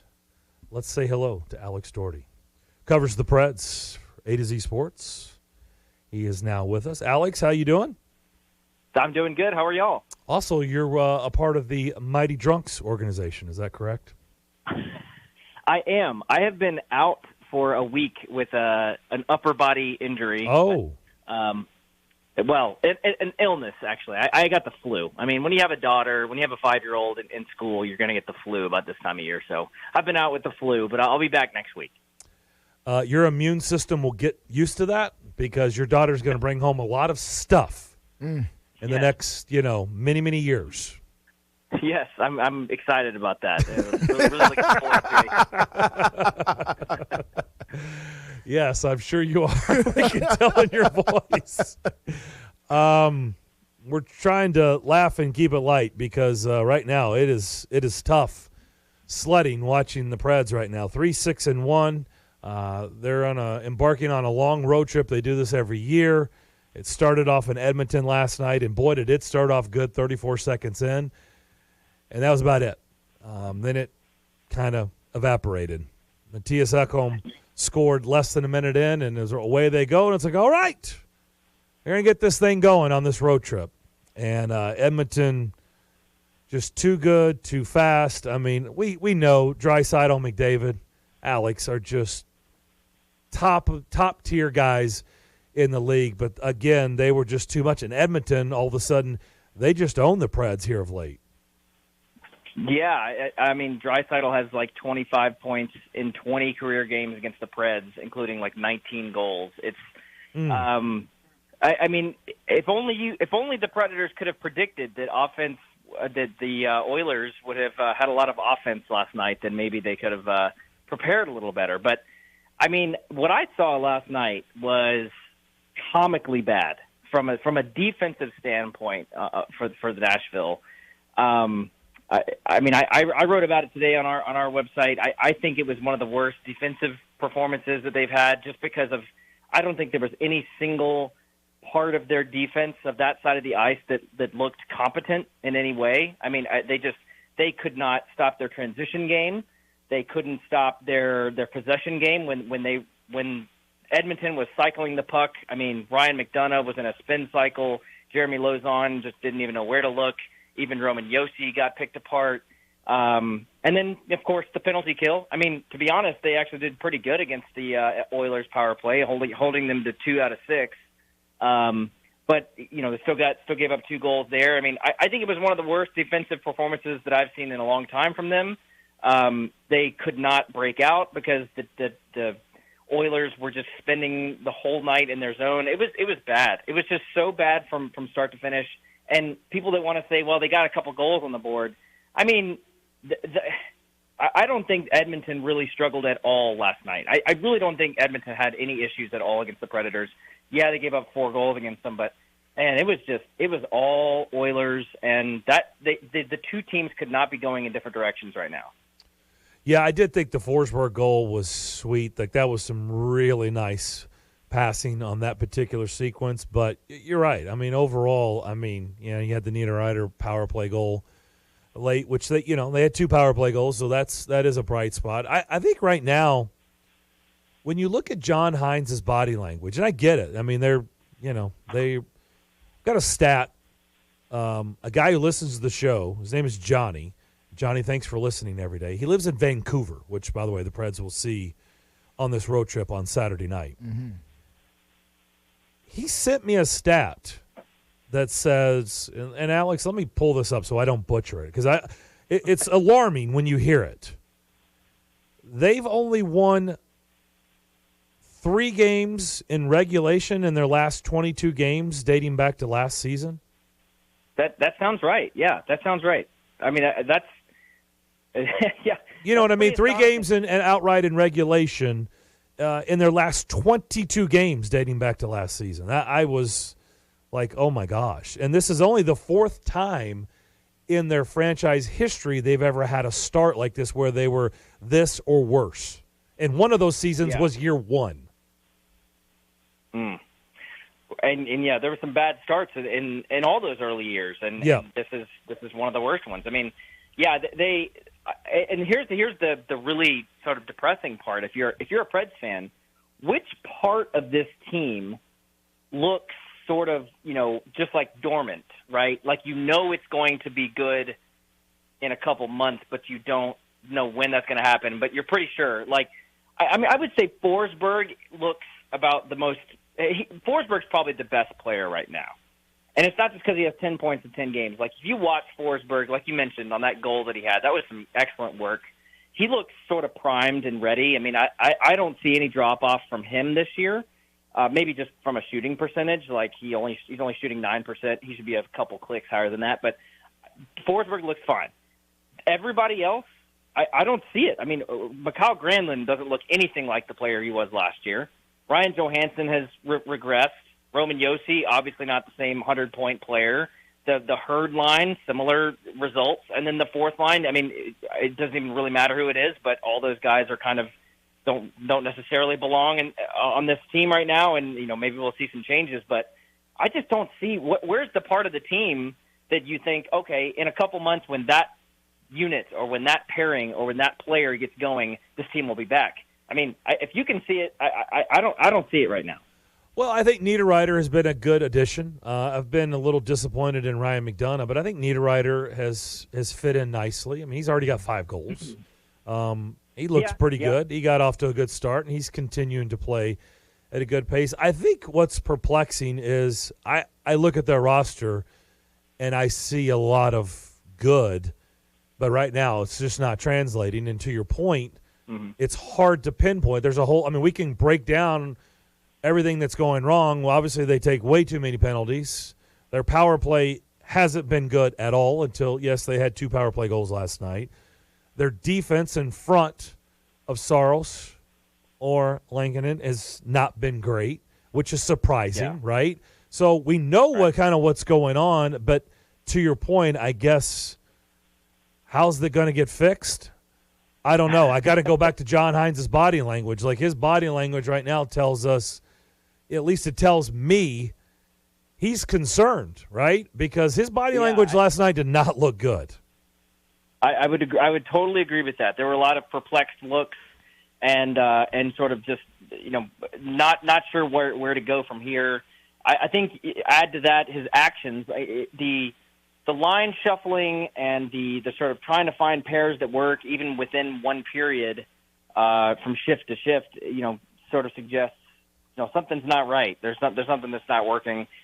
Some people point to the power play as like a big part of it. I'm not as totally worried about the power play. I think that those numbers will kind of bear out, and I think that they are doing some okay things on the power play. I know that the results are not there, but I think it's just, to me, it's 5 on 5. And honestly, I would point strictly to the defensive end of the ice because that is supposed to be John Hines' strength. That is supposed to be a strength of his, is putting together a team that is sound defensively, that has a good defensive structure, that can gap up, that can protect against counterattacks, that can protect against speed. And every single part of that just completely fell apart last night. So, and that's after, a week of, from what we heard, really tough practices and really sort of an intense focus on competitiveness in practice last week, which did result in a win against the Blues, a very impressive win nonetheless. But then a total return to earth against Washington on Saturday, and then last night at Edmonton, really terrible too. So the defensive end of the ice is what I'm concerned with now. And Saros, I know he gets off to a hard, rough start usually. They need him to get back to normal. I mean, that pretty quickly. So I'm well on the record here on this show as not being the world's greatest hockey expert here. However, my question is, how do you break out of a slump in hockey? I know in baseball, for instance, hitters will switch their bats. They'll change the grip on the handle. Sometimes the lineup will change, as far as hitters are concerned. In basketball, maybe you'll switch the lineup on the floor, bring some guys in off the bench, just trying to change up the flavor a little bit, just trying to get something going.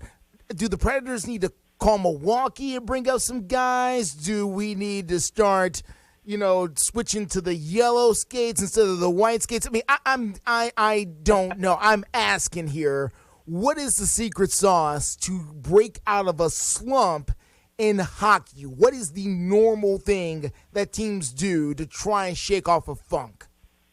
Yeah, I think it's more the comparison is probably better with basketball, I would say, especially with, shooters. A guy like Forsberg, a guy like Duchesne, Tolvanen for sure, players like that are kind of like, that really like to shoot the puck. They just need to keep shooting, right? And if you say that to a basketball player who's in a slump, just keep shooting, you'll get it. You've got the talent to do it, just keep doing it. But then what do you do what do you do when your defense is in a funk and when your defense can't get going? I think that's tougher. I don't know that I know the answer to that. I think for the most part, slumps in hockey, when there are slumps that are built off of poor chemistry and poor design, I guess, then you've got to just change that. You've got to change personnel. Yeah, you've got to call up guys from Milwaukee. You've got to look at some trades. But I think that considering that most of this team is built off of pretty good design, and there was a lot of design in it that worked last year, the Herd line, I don't think anyone disagrees the Herd line should be kept together. The Forsberg, Duchesne, Granlund line, that line had 2 80-point players last year. Like, keep that one together. Johansson and Niederreiter, they had a long history of chemistry going back to their days in Portland. Keep them together. So then where's the issue? It's really tough. I think that maybe a couple tweaks in terms of personnel. I know that the news came today that Kiefer Sherwood was waived. So I think we're going to see someone come back from Milwaukee. My thought is it's probably going to be Philip Tomasino. That guy played 70 games last year in Nashville, so I think he's probably going to be back. But I don't know. I think it's really tough to get your groove back defensively. Offensively, it's a simple solution. Just keep shooting. But defensively, I don't really know. I wish I had an answer for you. You talked about UC Soros and the need for him to get back to normal. Can he get back to normal if the puck is always on his side of the ice, in his zone, if he's got to be on his toes, 45 out of the 60 minutes on the ice? Can he get back to normal if that's the case? I will say I am the least worried about UC Soros as anyone on this team. I think his skills are just still there. For the life of me, I don't know why he starts off so slow usually, but his skill has always been with his sort of mental ability to read the game, his puck tracking, his ability to follow the play, anticipate the play, and then react appropriately has always been his strength. And that kind of thing just doesn't go away. It's just like any player any quarterback that has their mental side of the game, in line. If they're going through a bad stretch, they're going to get back on track eventually. So I don't think I'm necessarily worried about Soros, but like you said, if he's dealing with so much every single night, the potential worry is that he's going to suffer some sort of an injury again, right? He's still got the ankle thing from last year. I think he's all healed from that, but that's always the worry. If you overwork the goalie, he's got to save 40, 50 shots every night. Are you going to get him tired and have to go to Lankinen too much? And then what happens later in the year when you're trying to push for the playoffs? So Soros, I'm not worried about, but they've got to figure out the rest of the defense first in order to make it easier for him. I know Predator fans, and by the way, going to a Nashville Predators game is one of the best sporting experiences in Nashville, in my opinion. It's phenomenal. But I also know that the Predator fans are not shy. They are vocal people if they see things that they're not happy with. And I understand that, if you listen to the people in the stands, you'll be sitting with them. But when they come back, if they are still like this, the Boo Birds are going to be out. People are not going to be thrilled with this. And I wonder what that does to the psyche of the team, the psyche of the franchise, if the fans start revolting in a very open and public way. Yeah, I think the Boo Birds have been out for a while. Not like crazy, not like Philadelphia level. It's not like that. And not also, like there could be if this continues on. It could get worse than this. Yeah, it could definitely get worse. I think honestly, what's happened more recently is the Predators fans have responded by not going to games. They have filled up plenty of games, but I think there's been a lot of people that have sold their tickets, that have been I'm not going to go this Tuesday because, I've got other things to do. I'm not going to, I'm going to skip this week. I've got other things to take care of. I think that's kind of more of a response, and that's the only response that will get the attention of the Nashville front office. Now, I don't think they're in that position just yet. I don't think it's fire sale time. I don't think we're going to see bags on heads in Bridgestone Arena anytime soon. But to be honest, there'd be a lot of Predators fans that would be okay with the team, finally going through a tank and getting a top pick, especially because the draft's going to be in Nashville next year. But I don't see it being quite to that level. We're an eighth of the way through the season, 10 games in, and I think that they'll find something that works. I just don't know when it's going to happen. All right, last thing. I mean, when you look at this team, when you bring in Niederreiter, when you bring in McDonough, and you have the players already in place, you re-sign Forsberg and give him the big deal. They had a slow start last year. It was in a smaller window, and they recovered, and they got things going. I guess it goes back to what you were saying. How is this thing going to turn around? Because when you look right now, it's a little perplexing on why things aren't working. It's not for a lack of talent. It's not like you look at this roster and say, look, they're getting what they are. This is what they are. But you don't look at that when you see their roster. Their roster is talented enough to absolutely, be a playoff team. Absolutely could be the second or third seed in your division. So I guess the question is, why isn't it happening, and how does that change? It's got to be the most vexing thing for David Poile right now, because what were the biggest issues and the biggest changes? So he got rid of two of the weaker performing players from last year, Nick Cousins, Luke Cunnin, or just didn't re-sign them.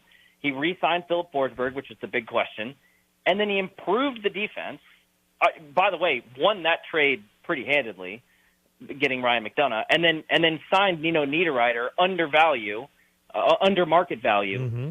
So, and then he goes into the season, and the team's 3-6-1 in the first 10 games.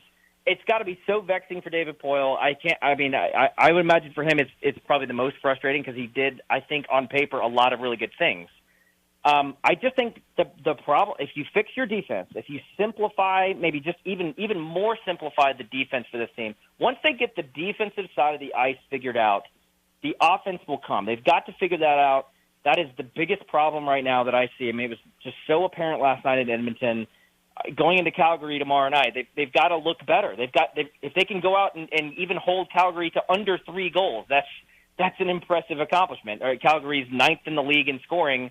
Holding them to 3 goals, hey, that'd be a win. And maybe you get a 4-3 win out of it. But they've got to fix the defense first. I don't think there's anything that they can do wrong offensively right now if they don't get the defense figured out initially. Well done with vexing. That's a walk-off. So good job working in vexing. That's a little too smart for this show. Appreciate the visit, Alex. 12 points for that word. Hopefully they'll get out of this funk and get things going on this road trip. Thanks for doing this. We'll talk to you soon. Thank you, sir. Of course. Thank you, guys. Alex Doherty, vexing. That's a good word. He's a Preds writer for A to Z Sports, but I do like the word vexing. That's good. Yeah, it's fun to say. Yeah, and it nice. applies to this team right now. It does. I mean, he used it correctly, He so did. well done. All right, we'll come back. More of the McFarland Show next. Now is the perfect time to download FanDuel, America's #1 sportsbook. Join today and get started with $150 in free bets guaranteed. When you place your first $5 bet, that's a free bet back. Your first bet doesn't win. Just sign up with the promo code WNSR. FanDuel has all your favorite bets, from the money line to point spreads to player props. You can combine your bets for a chance at a bigger payout with the same game parlay. With live betting, you'll get updated odds on games that have already started. Super easy to use. Don't fumble your chance to get $150 in free bets. Win or lose with the promo code WNSR. Make every moment more this season with FanDuel, the official sportsbook partner of the NFL. You must be 21 years of age or older and present here in Tennessee. First online real money wager only. $10 first deposit required. Bonus issued, non-withdrawable. Free bets that expire in 14 days after receipt. Restrictions do apply. See terms at sportsbook.fanduel.com. Gambling problem? Call the Tennessee Red Line, 1-800-889-9789.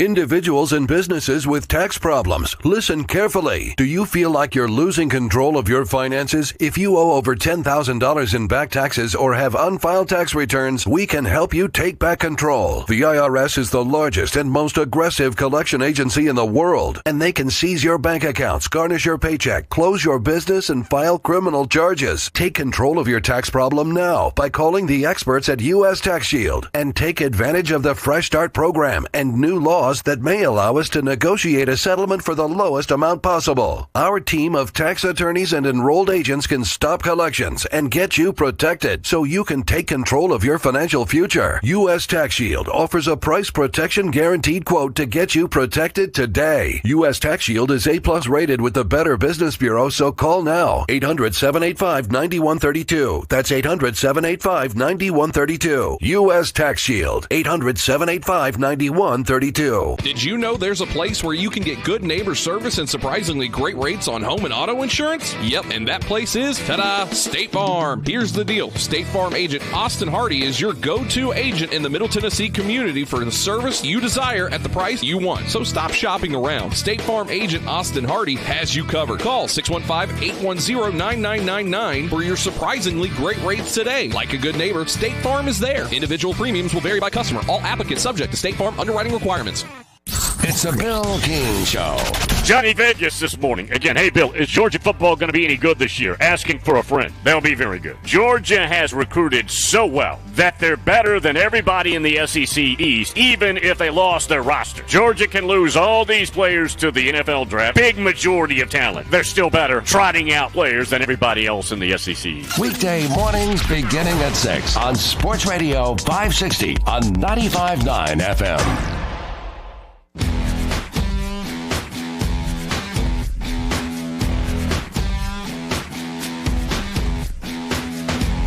Back here on the McFarland Show, Darren and Justin here with you. Let's go to the Cure Hotline. Nate is down in Columbia. What's up? Nate. What's up, guys? So last night, Darren, you know how big of a Preds fan I am and how I love going to the games and everything. I turned that game off after the first period, and I almost turned it off before because, mainly because it was a late game, and I kind of knew how it was going to end. So yeah, I was disappointed because I was excited. You had World Series Game 3 to get the action started, and then a little bit later, so a little bit of layered sports, right, on television, and then the Preds at 8 o'clock in Edmonton. And, the home runs were fun, but you also knew that Philly was going to win that game. So it's like, Matthias Ekholm scores, and that's fun. And then Edmonton took over. So it was like, next thing you know, by 9 o'clock or 9:30, I'm going, wow, these two games that I was very interested in, already I already know how the outcome's going to be. Like, there's no drama whatsoever. That Ekholm goal, looking back on it, was basically false hope. Well, they needed to do it. It was the right thing to do to get off to a good start, but then it just kind of, went downhill after that. Yeah. But guys, I don't know that I like that Tennessee got number one, just because they now have a big red target with the dog on their back. I would agree with you. I honestly, while I knew fans would be excited when it came out last night, if I'm being honest, my first reaction was, oh, that's exactly what Mark Richt, holy crap. Ooh. Kirby Smart, jeez, did I just slide back yes, you did. 20 years ago? Not that long. 15. Kirby Smart was going, yes, we're 3, and they're 1. And now people are going to look at us like we're the underdog, even though we're an 8.5-point favorite. And the national champions. Yeah. I would feel so much better if Georgia was at least number 2. And I thought they were going to be number 2. But after saying all that, based on what we've seen this year, I trust Heupel with how he's going to how he's probably been handling and going to handle the rest of the week with the team. They don't seem complacent. Well, there's no reason not to trust him. I mean, that's for sure. I mean, there's no reason to have a seed of doubt in your mind about this team the way they've played all season. But I think just getting back to your initial point, I don't know how much that'll factor in. Coaches try to pretend like bulletin board material doesn't exist. That's BS. Oh. It's total BS. Oh, yeah. And I wish, and most of them have tried to stop doing it, but some still do. It's like, just stop it. Okay, you're always looking for motivation, always. Sure. And he's in there going, hey, guys, we're playing the number one team in the land. We got a chance to knock off the number one team in the land. Well, even they though think they're we're number 3. Even though they're 8.5-point favorites at home. Yeah. But he's playing the underdog role. But Heupel does have, guys, now we got to prove that we're number 1. Yeah. Let's go do it. Yeah. Hopefully it's just going to be a great game.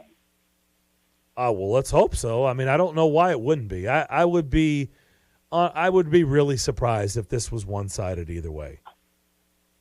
I am not touching it this weekend gambling.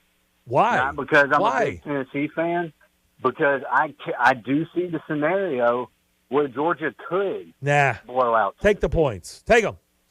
Jeez. Take the points. I know scared money don't make money, but my money's scared. Nah. Don't be scared. Look, you can't – you got to be like the players, man, and you got to be like Heupel. You gotta stick your chest out and be pumped. Yeah, but he ain't going out there playing. This is why I didn't play college sports and am not a professional athlete. Well, I'm just telling you. This is why I talk about it. Don't be scared to take the points, okay, and feel pretty good about it. All right? I'm just saying.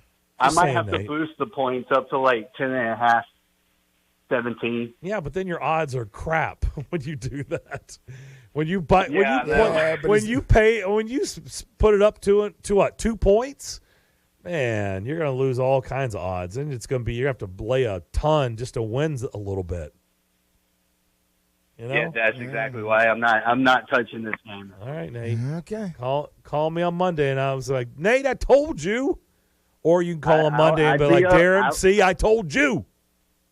I'd be okay with that because especially when it's teams that I like, I usually try not to put money on them because your heart gets in the way. Your emotions. But just remember, I told you this: if the Vols win, you're going to be out of your mind, crazy excited, and then the next thought you have is, "Damn, I should have won some money too." Just remember, I told you that. Just have a great evening, guys. Just right, take Nate, the win. see ya. Thank you, Nate. Just take the win, man. Don't think about that. Don't worry about that. Just take the win. All right, we will come back. A councilman has made some comments. She has.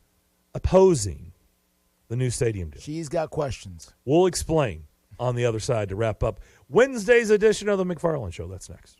Nashville's first curling venue is here at T-Line Nashville. Come check out T-Line Nashville and experience the world's fastest growing winter sport today. Curling is a fun and simple sport that's a perfect outing for friends, corporate events, families, or parties. T-Line also has classic bowling and modern bowling minigame. With over 20 HD TVs, you can come watch your favorite teams and some of the best food and drinks here in Nashville in the large bar and grill area. They also have an outdoor area with a fire pit, and you can't forget the live music. T-Line Nashville is a one-stop shop for a great night out. Located at 106 Duluth Avenue and online at tlinenash.com. You can book your party now or give them a call at 615-439-1024. That's 615-439-1024. And make sure you give them a follow on Instagram and Facebook at T-Line Nash for all the news, events, and updates. T-Line Nashville. Nashville's first curling venue is here. Located at 5410 Murfreesboro Road in the heart of Laverne, City Slickers is one-stop shopping for all your liquor, beer, and wine needs and has been a multiple winner annually in the Best of Rutherford County voting for Best Liquor Store and Top Wine Shop. Featuring the lowest prices, the best customer service with unsurpassed knowledge, City Slickers offers the largest craft beer selection in Rutherford and southeastern Davidson counties and has beer on tap at its Growler filling station. season. City Slickers also sells mixers, sodas, snacks, tobacco products, and the Tennessee Lottery, and can place special orders and assist with all your events and even wedding planning. Make sure you follow City Slickers on all their social media or just give them a call at 615-280-7469. That's 615-280-7469. Located in the heart of Laverne, City Slickers. Tired of the same old company holiday party and looking to reward your team with a fun night out? What about something different for a birthday party or group gathering? Hello, this is Philip Cox of Strike and Spare Family Fun Centers, and we specialize in group events no matter the size at our Tusculum, Donaldson, Hermitage, Murfreesboro, and Hendersonville locations. Plus, Hendersonville and Murfreesboro offer enhanced entertainment options with bumper cars, laser tag, roller skating, and more. 'Tis the season to have fun with family, friends, and business associates, and there's no better place to do it than at Strike and Spare Family and Fun Center. Visit strikeandspare.com to learn about the group outing option. Strike and Spare, where fun is bowling. This is the Greg Pogue and John Burton Show. Welcome, Angie McCartney. When he'd come home, Jim would say to him, "How are your bowels, son? Are you eating something?" "Oh, Dad, you know, I'm a beetle. You don't ask me about my bowels." "Oh, it's not that funny. Come on." We didn't expect to be talking about Paul's bowels this morning. Greg Pogue and News Channel 5's John Burton, WNSR, Nashville Sports Radio. Back here on the McFarland Show. Justin, I'm going to let you set this up. Absolutely. Emily Benedict is a member of the Metro Council. She's one of 39 people that are ultimately going to determine whether or not the $2.1 billion stadium gets built downtown Nashville. She spoke out a couple of nights ago about some of the things that she wants to see out of the plan that she is not seeing yet. You know, we all want to keep our Titans, and we want this, of course, to be a favorable deal for everybody, especially our hardworking middle-class taxpayers here in the town and throughout the state. The state has been generous, and they've offered to contribute a significant amount of money, and it's very important for us to consider that contribution as we weigh all of our options. And I can't emphasize this enough. Those state dollars are very valuable, and we need to take advantage of them as much as possible. We do not need to rush a decision about a stadium. There's no negative consequence for us waiting a few more weeks until we have the information our constituents overwhelmingly ask us to have. And further, even if we wait a few more weeks, we can still strike a deal. We have time, even though this mayor's positioning this deal as if it's inevitable and must be done now. It's possible that the deal we're looking at is the best deal, but we haven't been able to vet that yet. We just don't know. However, we can find that out in short order just over the next few weeks. We don't have a full picture of the costs that we're obligated to pay in our current contract. We've been given one option also, an enclosed stadium. However, a new stadium could be built without a roof. The state's incentives for an enclosed stadium are more than helpful. So, Emily Benedict talking there. Again, she's one of 39 people who are going to vote for this one way or the other. She mentioned there that they've only been given one option. The way this worked, everyone, is the mayor and the Titans worked this deal by themselves behind closed doors. Then they hand it over to the Metro Council. They're the ones that are going to have to vote for it. The council had no input on this deal. Emily Benedict there expressing the fact that they've only been given one option, and, you know, maybe the best option in her mind is an open-air stadium. Yeah, she's wrong. Emily, you're wrong. You're listening, you're wrong. Okay? You're wrong. She just wanted to express that she's not seen a deal for it. And because she's not seen a deal for it, she has questions as to why. And how in the world we came to this as the only deal that was on the table. What do you not understand? Emily who? Benedict. If you build an open-air stadium, all of the things, the big-ticket items that we've talked about, they're not coming. If you do, they will come. If you build it, like in the movie Field of Dreams, they will come. Super Bowl, Final Four, college football playoffs. We know the list. I can keep going on and on and on, which is worth hundreds and hundreds and hundreds and hundreds of millions of dollars to this city. So build an open air and get nothing. You might as well just keep Nissan and put some lipstick on it. Okay? The debate will continue on for several weeks, by the way. The final vote on this won't be until the new year. If you don't understand by now, I don't know how. I mean, really, we're back to that. Come on, let's be better than that. All right, that'll do it for our show. What a downer to end it. It was still a really good show. We'll come back tomorrow. Stay tuned. Afternoon Stretch is next.